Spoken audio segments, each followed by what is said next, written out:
The Lady of Shalott by Lord Alfred Tennyson. Part 1. On either side the river lie long fields of barley and of rye that clothe the wood and meet the sky, and through the field the road runs by to many-towered Camelot. The yellow-leaved water-lily, the green-sheathed daffodilly, tremble in the water chilly, round about Shalott. Willows whiten, aspens shiver, the sunbeam showers break and quiver in the stream that runneth ever by the island in the river, flowing down to Camelot. 4 grey walls and 4 grey towers overlook a space of flowers, and this silent isle embowers the Lady of Shalott. Underneath the bearded barley, the reaper reaping late and early hears her ever chanting cheerly, like an angel singing clearly, o'er the stream of Camelot.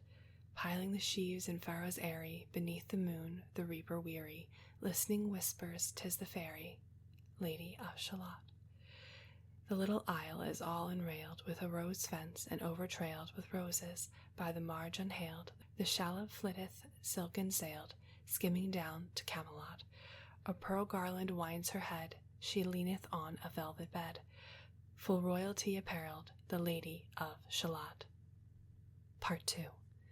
No time hath she to sport and play, a charmed web she weaves alway. A curse is on her if she stay her weaving either night or day, to look down to Camelot. She knows not what the curse may be, therefore she weaveth steadily, therefore no other care hath she, the Lady of Shalott.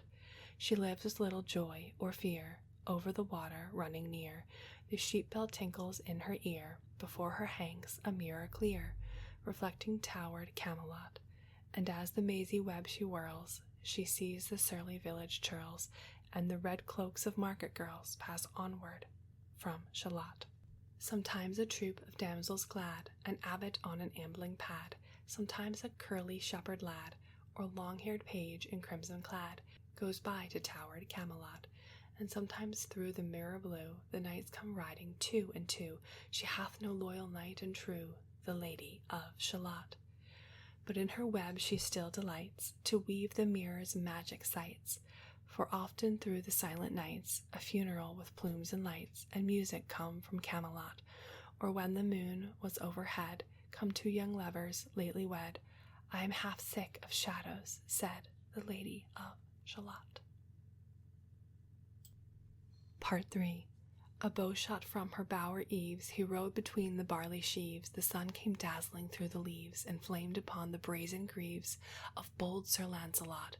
A red cross knight for ever kneeled to a lady in his shield, that sparkled on the yellow field beside remote Shalott.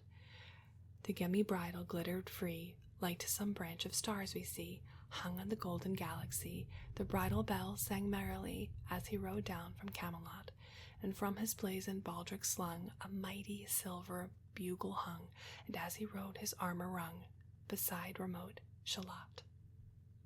All in blue unclouded weather, thick jeweled shone the saddle leather, the helmet and the helmet feather burned like one burning flame together as he rode down from Camelot. As often through the purple night, below the starry clusters bright, some bearded meteor trailing light moves over green Shalott. His broad clear brow in sunlight glowed, on burnished hooves his war horse trode, from underneath his helmet flowed his coal-black curls as on he rode. As he rode down from Camelot, from the bank and from the river, he flashed into the crystal mirror. Tiralira, tiralira, sang Sir Lancelot. She left the web, she left the loom, she made 3 paces through the room. She saw the water flower bloom, she saw the helmet and the plume, she looked down to Camelot.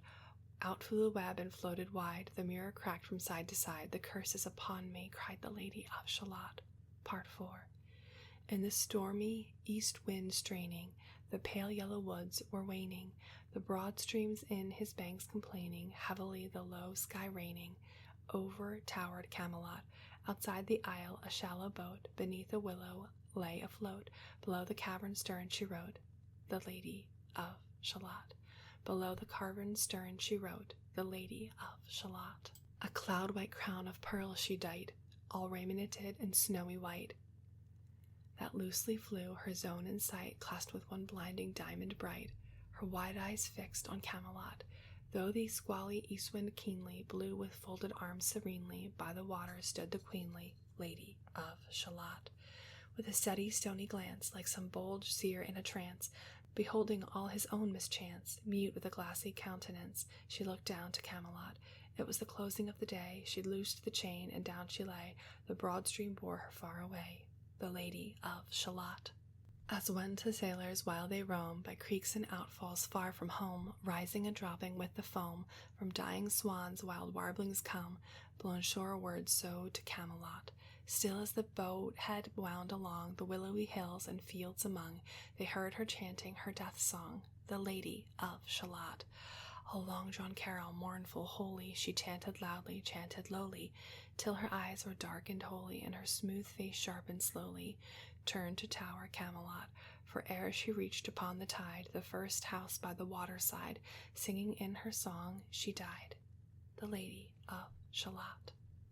Under tower and balcony, by garden wall and gallery, a pale, pale corpse she floated by, dead cold between the houses high, dead into towered Camelot.